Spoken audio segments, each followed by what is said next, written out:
ila hadiniyah wa sallallahu alaihi wasallam wa ila minal anbiya wal mursalin wa al-rusuli wa sunnul muqarrabin khususan sayyidina al-Bakir Yudhili al-Baghdadi wa khususan yang sakibul Abdul Hamid wa bil khususi wa ila khususan sayyidina al-Fatihah.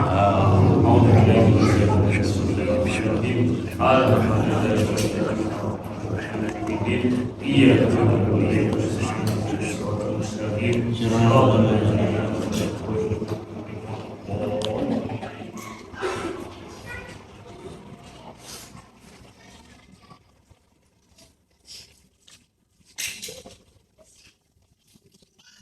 Assalamualaikum warahmatullahi wabarakatuh.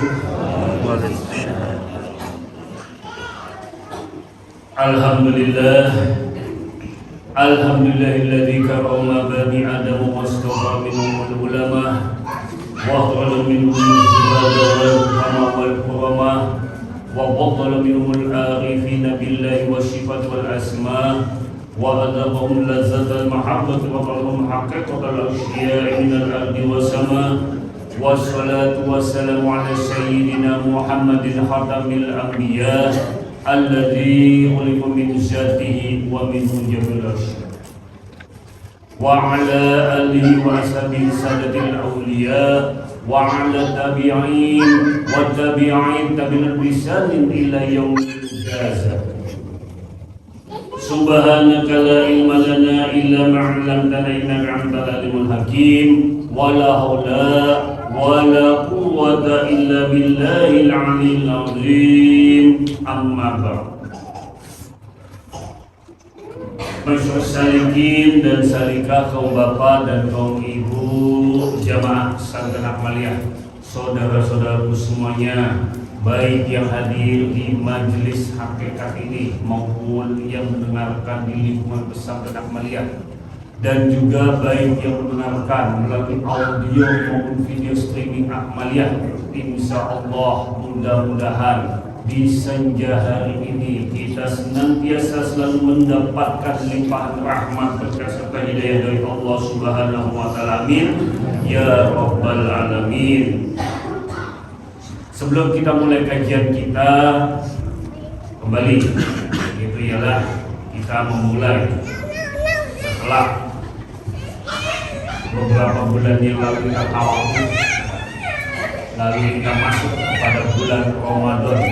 Sekali lagi kami mengucapkan bismillah, taqabbalallahu minna wa minkum, taqabbalallahu minal aidin wal faidin. Ini adalah khusus pada seluruh jamaah pesantren Akmaliyah, wabil khusus kepada jamaah atau salikin-salikah yang hadir di majelis yang mengikuti kajian senja Ahad.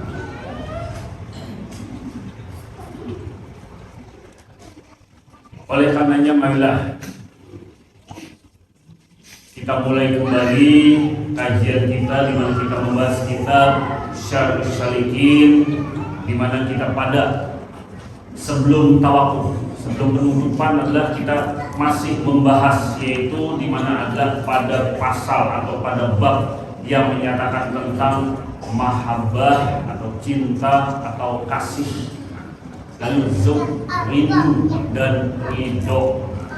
Sedikit saja sebelum kita mulai, bahwa adalah kita tampilkan hati kita. Jadi kita benar-benar adalah lurus di dalam menerima ilmu yang sesungguhnya datang dari Allah Subhanahu wa taala. Ilmu inilah yang insya Allah akan menjadi pelita atau menjadi nur cahaya yang dapat menerangi di dalam perjalanan kita kepada Allah Subhanahu wa taala. Amin ya rabbal alamin. Kalau tidak salah pada sebelum penutupan atau tawakuf kita sedikit sudah membahas tentang pasal mahabbah, saur, rindu atau rindu dan ridho. Sedikit kita adalah sebelum masuk kepada bab di mana ialah tentang, yaitu adalah niat ikhlas dan sidik atau benar. Ini itu juga akan kita kupas bagaimana tentang niat, lalu ialah ikhlas dan sidik atau benar. Tapi sebelumnya adalah kita sedikit tentang ridho. Nah, sekali lagi ridho. Ridho apa sih? Bukan yang ridhonya anaknya. Ya, ridho adalah apa namanya? Ridho, senang, ridho. Di mana Allah sudah ridho kepada hambanya, berarti adalah Allah senantiasa sudah senang kepada hambanya. Nah, ini ridho. Sebagaimana ialah, nah, di sini yaitu ialah radhiyallahu anhum wa radun anhu. Allah ridho kepada mereka dan mereka pun ridho kepada. Jadi ridho, untuk mendapatkan ridho, untuk mendapatkan senang, rela dari Allah, tentunya ialah harus dibarengi dengan adanya rasa cinta atau rasa mahabbah, kasih sayang, dan juga adalah zat rindu pada bab ini gitu lah. Untuk mendapatkan rindu itu, apabila Allah rindu kepada kita, sebagaimana radhiyallahu anhum wa radu anhu, berarti adalah Allah rindu kepada mereka dan mereka pun rindu kepada Allah. Sebagaimana di dalam hadis qudsi, barang siapa yang tidak bersyukur atas nikmatku, yang tidak sabar dengan bala atau ujian dan cobaku, dan tidak rindu atas ketetapanku, maka cari Tuhan selain aku, Allah, dan keluar dari kolong langit. Berarti dengan kata bilang kita harus mempunyai sifat di dalam diri kita, di dalam hati, di dalam mensikapi berbagai macam bentuk kehidupan dengan sifat ridho kepada Allah atas ketetapan yang sudah Allah tetapkan untuk kita, untuk diri kita. Dengan kata kita jalani saja sebagaimana adalah Allah sudah menetapkan dalam bentuk adalah berbagai macam bentuk rizki, berbagai macam bentuk adalah dalam bentuk amal ibadah, berbagai macam bentuk dari adalah baik kesenangan maupun penderitaan, termasuk adalah umur. Allah sudah menetapkan semua. Di dalamnya adalah kita paham, kita menerima bahwa kita tidak bisa memotak-atik, kita tidak bisa menuntut apa yang telah Allah tetapkan.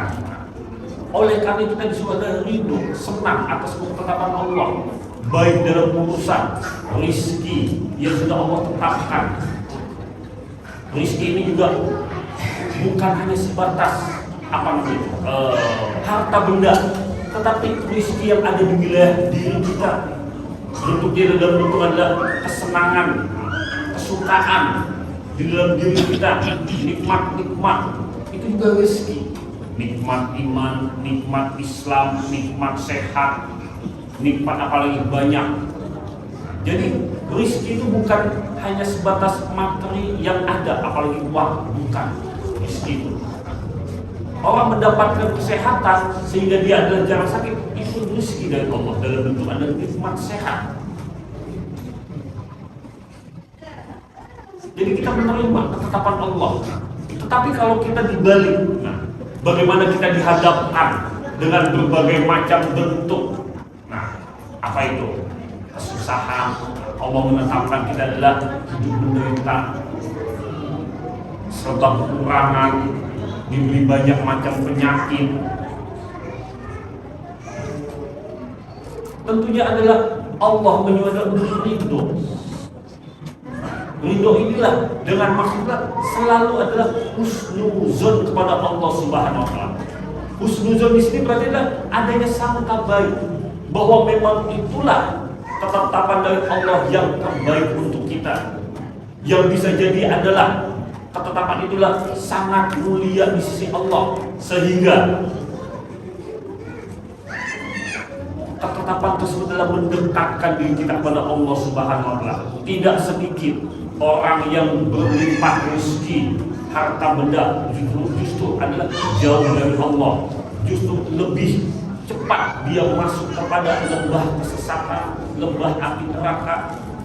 Dan tidak sedikit pula orang-orang yang ditimpa berbagai macam musibah, ditimpa berbagai macam penyakit, bala, justru itu adalah mendekatkan dirinya kepada Allah Subhanahu wa Ta'ala, yang berarti ialah direngkuh oleh Allah, dipelihara oleh Allah untuk sampai ke jannah, untuk sampai kepada surganya. Jadi kita harus ridho atas ketetapan Allah Subhanahu wa Ta'ala. Kalau tidak ridho, berarti ada tanda tanya di dalam hati kita. Protes, yang berarti adalah sujud. Yang berarti adalah kita ada sujud kepada Allah Subhanahu wa Ta'ala. Kalau kita sudah sujud kepada Allah Subhanahu wa Ta'ala, berarti hati kita sakit. Berarti nafsu yang ada di dalam diri kita adalah lebih banyak, lebih menguasai daripada adalah Allah yang di dalam hati. Jadi pintar-pintarlah di mana adalah kita yang mensikapi hidup, pandang semua pada Allah Subhanahu wa Ta'ala. Dalam semua adalah ketetapannya dalam bentuk ridho. Apabila Allah ridho kepada kita, kita pun ridho kepada Allah atas semua ketetapan yang telah Allah berikan kepada kita. Jadi dalam menjalani kehidupan nikmat, tidak terasa kusuk. Apabila ditimpa musibah, dia cepat mengembalikan pada Allah, karena hakikatnya ujian dan cobaan dalam bentuk kenikmatan maupun adalah penderitaan datangnya dari Allah. Tetapi kebanyakan orang apabila ditimpa musibah dan penderitaan sudah sujud kepada Allah. Padahal yang paling berat ialah tak kala ditimpa musibah dalam bentuk kenikmatan. Kenapa? Kadang-kadang orang adalah kalau ditimpa dengan berbagai macam bentuk kenikmatan, ujian dalam bentuk kenikmatan, dia lupa kepada Allah. Lupa. Sehingga adalah menganggap apa yang menjadi keberhasilannya, apa yang menjadi adalah kekuatan yang ada di dirinya, kekuatan yang ada di dalam dirinya itulah tumbuh atas dirinya, bukan dipandang dilihat dari anugerah Allah Subhanahu wa Ta'ala. Nah, ini kan yang salah. Muncul di dalam hatinya berbagai banyak penyakit, berbagai macam banyak penyakit yang hingga ialah bisa meluluh lantahkan dirinya, bahkan hingga terlantar kelak di akhirat. Inilah. Jadi adalah sekali lagi adalah ridho, di mana kita mensikapi semua kehidupan yang ada di dalamnya dengan sikap ridho. Ya. Sekarang kita masuk pada bab itu yang menyatakan adalah niat, ikhlas dan sidik atau benar. Niat. Apa sih niat? Niat, sedikit nih dibacakan. Bahwa ketahuilah olehmu bahwasanya manusia itu tidak dapat atau tidak dapat kemenangan di dalam akhirat melainkan dengan ilmu dan amal, yakni ibadah. Adapun ibadah tiada dengan sidik itu yaitu tidak sah. Dan niat dengan tiada ikhlas itu menjadi riya. Dan ikhlas dengan tiada sidik itu dusta dan lagi munafik. Kan berat nih, udah jelas nih. Siapa sih yang tidak mau? Yang disebutkan ialah mendapatkan kemenangan di akhirat. Berarti mendapatkan kemenangan di akhirat berarti adalah mendapatkan kebahagiaan, mendapatkan surga atau mendapatkan yang disebut ialah wilayah kenikmatan di alam akhirat. Di dalam surga pasti semuanya mau, pasti semuanya adalah ingin. Gak ada hamba atau orang yang beriman adalah mau masuk neraka, enggak. Semua ada targetnya ialah mendapatkan kenikmatan atau keabadian atau adalah kehidupan yang abadi kelak di akhirat. Oleh karena di sini, nah mulai menjelaskan ialah untuk mendapatkan, yaitu ialah kemenangan di akhirat, jalan untuk menuju kepada akhirat, mendapatkan surga dengan ilmu dan amal. Ilmu dan amal inilah yang menghantarkan seseorang tersebut adalah untuk sampai kepada negeri akhirat. Apa sih ilmu dan amal? Nah, kita sudah membahas pada kajian masa kan? Al-ilmu taqul amal wal amal taqul ilmu. Ilmu itulah jembatan untuk menuju pada amal, dan amal itu pun jembatan untuk sampai pada ilmu. Jadi ilmu itu jembatan pada amal, dan amal jembatan pada ilmu. Orang yang berilmu, bahwa dijelaskan orang yang berilmu, dia punya ilmu, tapi dengan ilmunya dia tidak mengamalkan, orang inilah yang akan diazab terlebih dahulu daripada orang yang menyembah berhala. Hati-hati itu, orang yang berilmu, masih orang yang punya ilmu, tapi dia tidak mengamalkan. Siapa? Nah, kita kembali ke dalam diri kita. Apa siapa itu? Nah, bisa jadi diri kita. Kenapa? Sudah diberi ilmu, sudah dikasih tahu jalannya, sudah dikasih berbagai macam petunjuk untuk berjalan di depan Allah. Nah, tinggal ngamalin nih, tinggal amal, tinggal beramal deh, amalin. Baik dalam ibadah ritual, ibadah sosial. Ternyata enggak ngamalin sama sekali, diem aja, hanya maunya adalah berilmu. Bahkan bisa jadi ilmunya itu adalah sebagai wacana, ilmunya itu sebagai pembenaran hawa nafsu yang ada di dalam dirinya, untuk menjas seseorang, untuk berbagai macam. Nah, orang-orang inilah yang akan Allah azab terlebih dahulu daripada orang-orang yang menyembah berhala. Na'udzubillah min dzalik. Yang dimaksud ialah kita sudah mendapatkan ilmu, kita sudah mengetahui ilmunya. Oleh karena itu amalkan sedikit demi sedikit apa yang kita bisa. Amalkan, jalani prakteknya dalam bentuk apa? Amal ibadah, ibadah ritual maupun ibadah sosial. Kalau dalam wilayah fikih jelas, ibadah ritual, sholat, puasa, haji, zakat dan sebagainya, itu jelas. Dalam wilayah ibadah sosial, dalam bentuk ialah pengorbanan, bisa memberikan sedekah, zakat, infak dan lain sebagainya, termasuk membantu tetangga yang kesusahan, membantu saudara yang sedang kesusahan, ringan tangan, mudah memberi. Jadi semua itu adalah butuh ada keseimbangan antara ilmu dan amal. Tetapi kalau hanya orangnya hanya beramal saja, tidak didasari dengan landasan ilmu, nah inilah ya sudah orang-orang yang sangat amat tersesat, yang tidak akan sampai amalnya pada Allah Subhanahu wa taala, karena tidak didasari atau dilandasi dengan ilmu. Oleh karenanya lah ilmu sebagai jembatan menuju pada amal, amal sebagai jembatan menuju pada ilmu. Kalau dilanjutkan lagi, ilmu yang bagaimana? Panjang itu. Nah, jadi kan landasi. Nah, jadi kan setelah kita berilmu, mengetahui ilmunya, lalu amalkan dalam bentuk amal ibadah. Amal ibadah.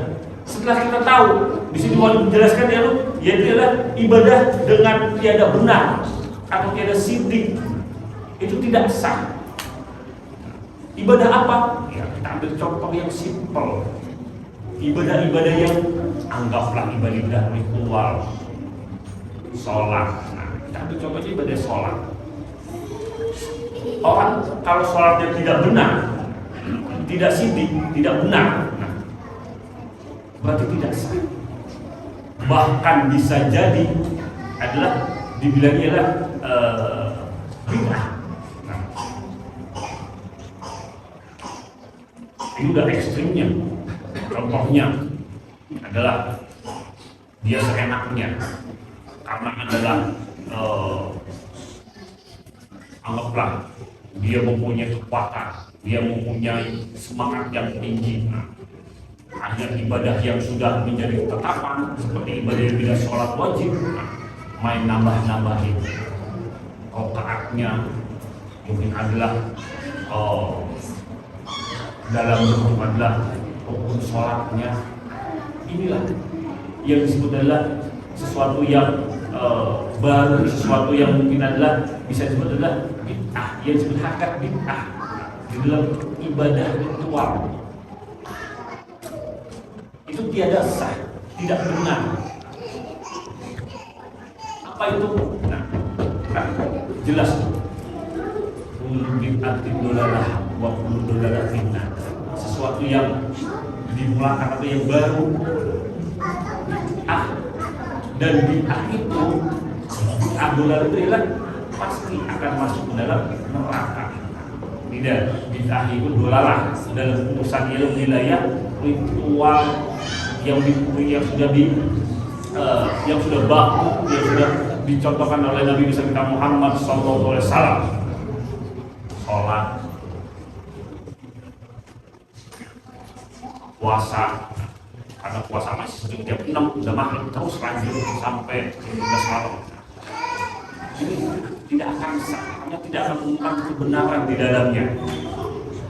Itu. Nah, lalu ialah dan niat dengan tiada ikhlas itu menjadi niat. Niat apa sih niat? Niat itu kan berarti adalah apa namanya? Sebagaimana adalah niat. Kita meniatkan sesuatu. Ini deh, niat itu. Kita meniatkan sesuatu. Nah, kita melaksanakan. Niat itu di dalam hati. Sebagaimana adalah hadis yang sangat terkenal, innama a'malu binniyat. Sesungguhnya setiap amal itu dilihat adalah dari niatnya dan akan mendapatkan hasil apa yang diniatkannya. Itu dilihat hadis itu, innama a'malu binniyat. Tapi adalah kalau kita enggak tarik ke dalam wilayah niat yang sesungguhnya, niat itu ada di dalam hati. Niat itu ada di dalam hati. Niat itu akan terjadi, ada gerakan, ada kehendak. Sebetulnya kalau para ulama sudah mengkosotkan, ada kehendak bergerak. Apa yang diniatkannya itu, itulah yang disebut adalah sudah dimulai dengan niat tersebut. Contoh yang sering adalah banyak adalah niat dalam sholat. Jadi dan yang tiada ikhlas itu menjadi pria. Contoh deh, orang niat sholat apa sih? Kalau fikih di dalam niat sholat, kita niat sholat sebagaimana adalah Nabi besar kita Muhammad SAW menjelaskan bahwa kalau kita mau sholat, niat disebutkan itu idza kunta ila sholati fa'qimis takbir wudu'a summa takbiril kiblati fa'qim. Jadi ya idza kunta ila sholati, apabila engkau hendak sholat, fa'qimis takbir, maka fa'qimis takbir berdua, maka engkau berwudu maksudnya berwudu. Lalu ialah wasummas takbir kiblat, engkau menghadap kiblat. Artinya menghadap kiblat, lalu fakabir, lalu sholat, bertakbirlah. Jadi Nabi besar kita Muhammad SAW menjelaskan jelas, apabila engkau ingin sholat atau sembahyang, maka berwudulah. Setelah wudu, lalu ialah menghadap kiblat dalam takbir. Ini niat nih, dalam rangkaian niat di dalam sholat. Lalu para ulama, para ulama ialah menjelaskan dengan berbagai macam bentuk. Dengan berbagai macam bentuk ialah mulai dari hadis-hadis yang lain, dari pendapat ulama mazhab, ulama mazhab fikih, mulai dari ialah kalau kita mengambil Syafi'i, lalu ialah didetailkan ialah sebelum saat langsung corona dengan qasad, takrif dan takyin. Bahwa qasad itu sudah. Nah, kalau orang sudah niat ingin sholat, berarti ada gerakan maksudnya. Ada kehendak ingin sholat, ada gerakan. Nah, bahwa kalau orang ingin sholat, contoh nih, kita mendengarkan ajan maghrib atau ajan zuhur lah, dengan ajan zuhur. Nah, ada niat dalam hati terlintas ingin sholat, itu sudah sah niat. Lalu dia ialah setelah mendengar ajan zuhur, dia lari masuk ke dalam mengambil wudhu. Setelah dia mengambil wudhu, lalu dia menghadap kiblat, dia takbir, sah sholat. Tanpa mengucap usul, iya, jelas soalnya hadisnya.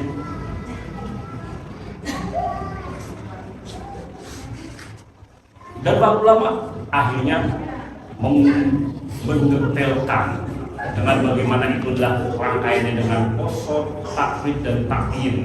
Qasad itu berarti kehendak. Takrif itu berarti adalah mau ibadah sunnah atau ibadah wajib, fardu atau sunnah maksudnya, sunnah atau wajib. Lalu takrifnya, takyinnya berarti adalah waktunya. Mau sholat zuhur kah, asar kah, atau apa segala macam. Yang penting adalah kita tidak membahas itu. Yang penting adalah niat. Niat apabila di dalam hati, segala sesuatu yang diniatkan, segala sesuatu yang diniatkan untuk kebaikan pasti akan menghasilkan hasil yang baik. Kalau kita berniat dengan baik, kita belum melaksanakannya, kita sudah mendapat poin 1. Kalau kita melaksanakannya, akan mendapat poin 10. Tetapi sebaliknya, apabila kita ada niatan jahat, sebelum kita melaksanakannya, kita tidak akan dicatat. Nah, itulah niat. Nah, niat itu pun harus dibarengi dengan ikhlas. Apa itu ikhlas? Murni, semata-mata mengerjakan apa yang kita kerjakan. Kalau kita mengerjakan sholat, semata-mata hanya karena Allah, untuk Allah, agar tidak ada di dalamnya ialah penyakit yang disebut riya. Apa sih riya? Ingin dilihat orang, ingin dilihat. Adanya ialah bahwa ingin dilihat bahwa dia adalah sholat. Biasanya nggak pernah ke masjid, dia datang ke masjid dengan pakaian yang bagus segala macam. Karena kita ingin dilihat bahwa dia orang yang sholat. Ada penyakit semacam itu. Nah, berarti ibadahnya tidak ada ikhlas di dalamnya. Karena sudah sudah dicampur atau tercampur dengan penyakit riya. Kalau orang sudah mempunyai sifat riya, berarti adalah selama itu ibadahnya akan tercampur dengan riya tersebut. Selama dia belum sampai target kepada yang disebut adalah ikhlas, semata-mata ialah menjalankan apa yang menjadi kewajibannya dan untuk amal ibadah untuk Allah, karena Allah, selama itu pula masih ada benih-benih riya di dalam ibadahnya. Inilah fungsinya kita adalah mengamalkan ilmu tauhid dan hakikat, mengaji ilmu tauhid dan hakikat agar tahu bahwa semata-mata ibadah yang kita lakukan, ibadah yang kita jalankan itu semata-mata ya hanya karena Allah.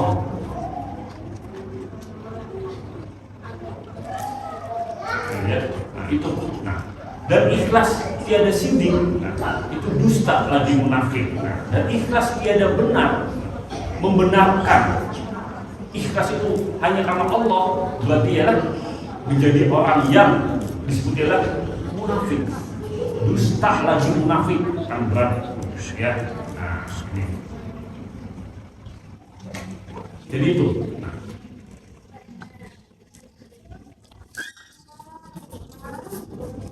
Sekarang kita masuk. Yaitu di sini dijelaskan.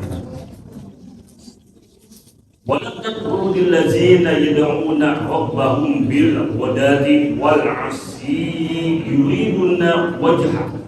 Dan jangan engkau hiraukan atau jangan engkau halalkan, jangan engkau usir, maksudnya adalah mereka yang berdoa kepada Tuhan mereka di dalam pagi-pagi dan petang, padahal mereka berkehendak kepada zat Allah atau pada wajah Allah Subhanahu wa taala.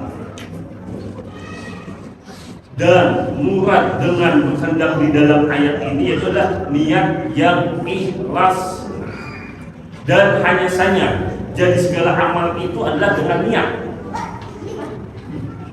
dan hasil, dan adalah hasil bagi tiap-tiap seseorang itu adalah barang yang diniatkan. Maka barang siapa yang ada niat dalam mencari sesuatu, padahal yang berharap kepada Allah Ta'ala, kepada Rasulnya, maka perceraian itu adalah sampai kepada Allah Subhanahu wa Ta'ala, kepada Rasulnya.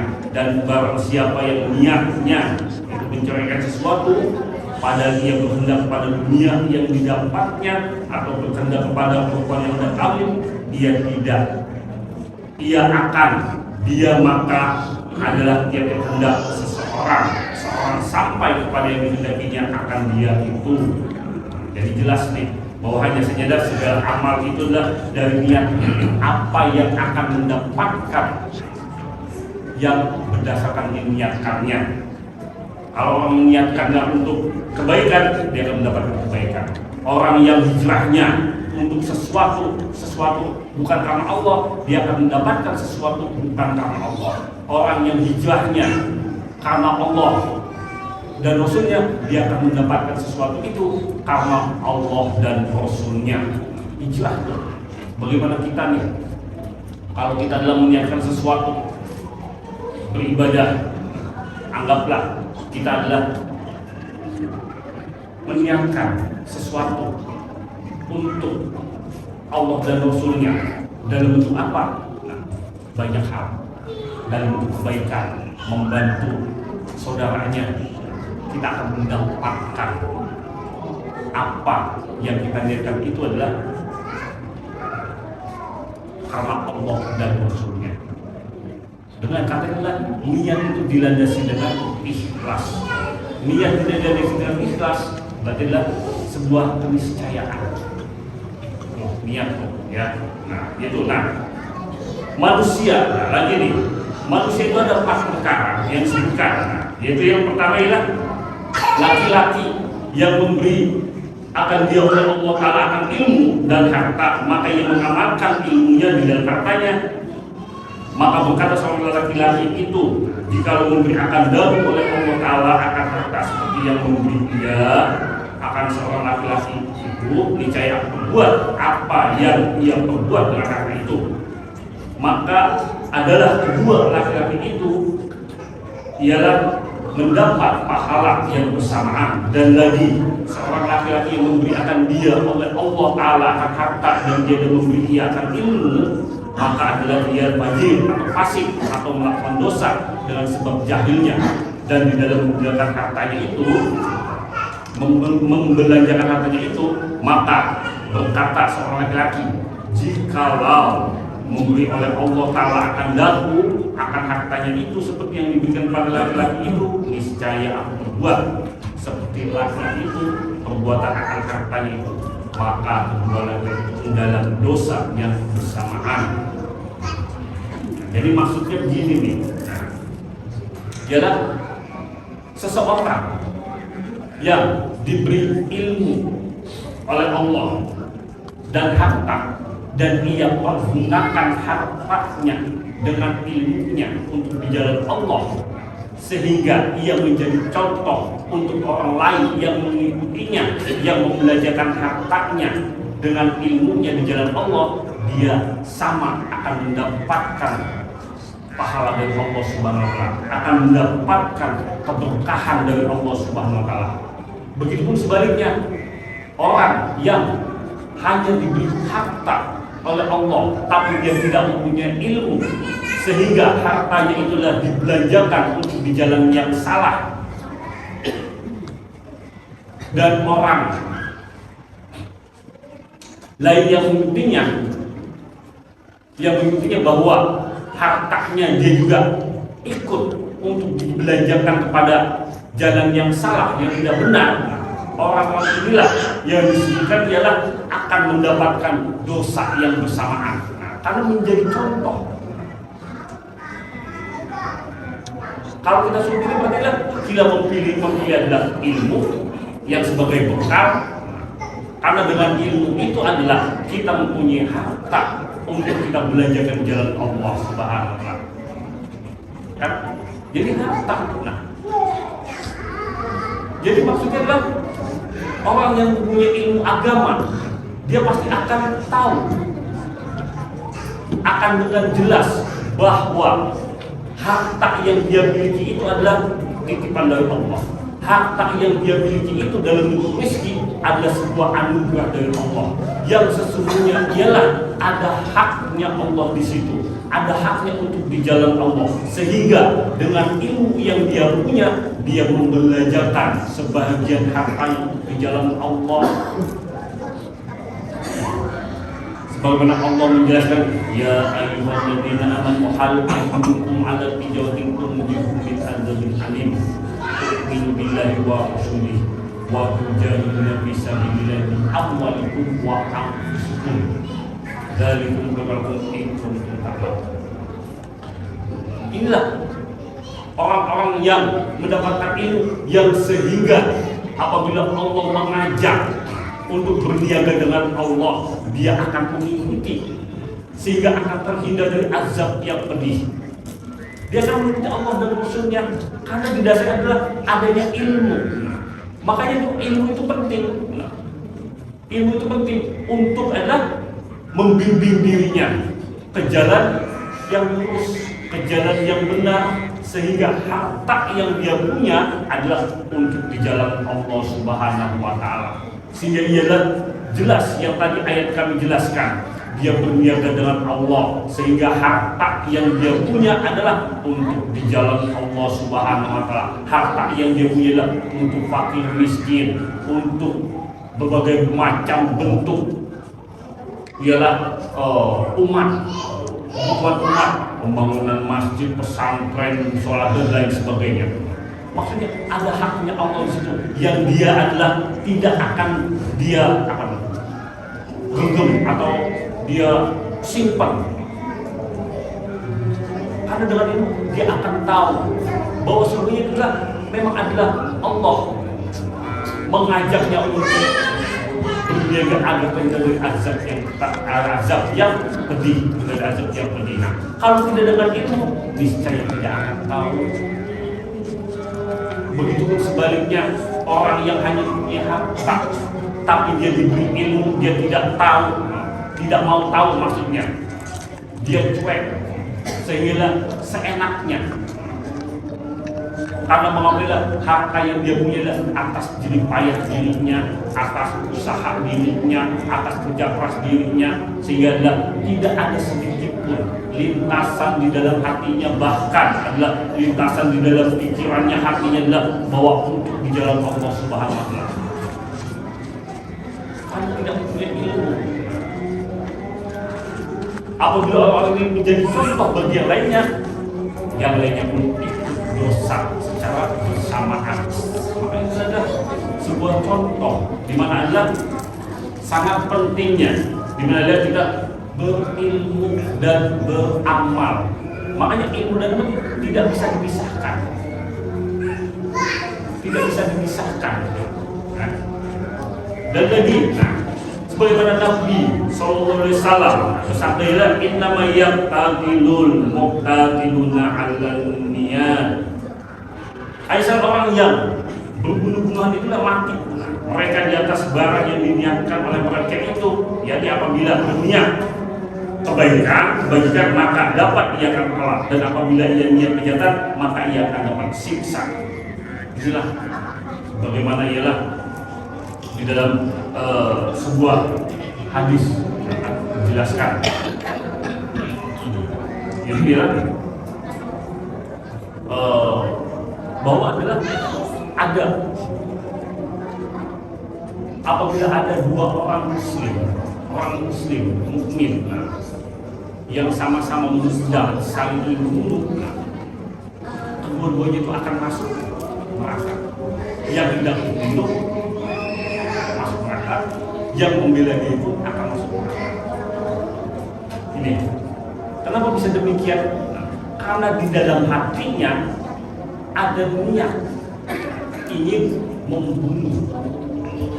Kok bisa? Nah, inilah niat. Apabila adalah niat kejahatan, maka akan tersiksa neraka. Kan jelas tuh. Padahal ada yang membela dia, iya, tapi ada niatan ingin membunuh. Wah, nggak bisa. Ada contohnya. Contohnya sangat jelas. Sebagaimana adalah dikisahkan, ya, di mana adalah dikisahkan adalah oleh Sayyidina Ali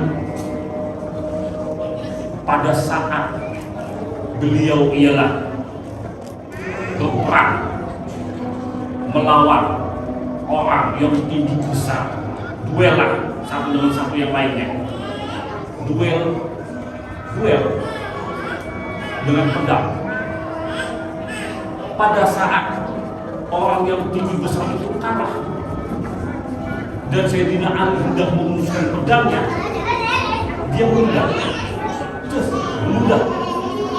kena dia menguruskannya dulu. Mengapa demikian? Karena dia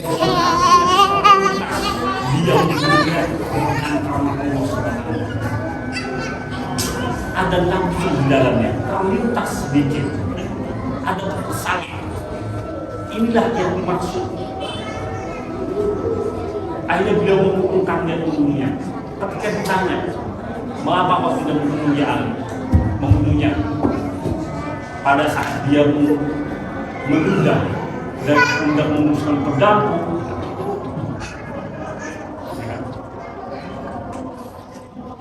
Karena bukan karena Allah lagi dia adalah membunuh, tapi karena kekesalan, karena marah. Itulah yang dimaksud. Jadi kan jelas. Jadi kalau orang yang sama-sama adalah mempunyai adalah apanya? Ilmu. Dia di dalam mensikapi itu,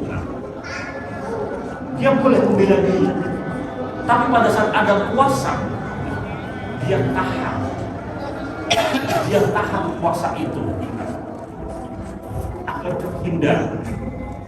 Kalau saya jelas di dalam medan peperangan, jihad fisabilillah dengan pedang, menegakkan ilah.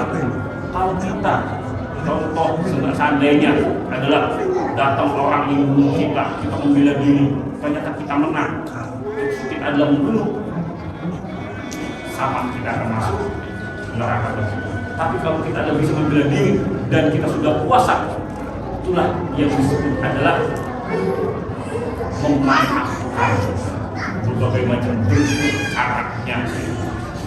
Nah itu jadilah jelas ya. Nah, insya Allah sepanjang ini, jadi insya Allah akan dilakukan pada kajian yang akan datang.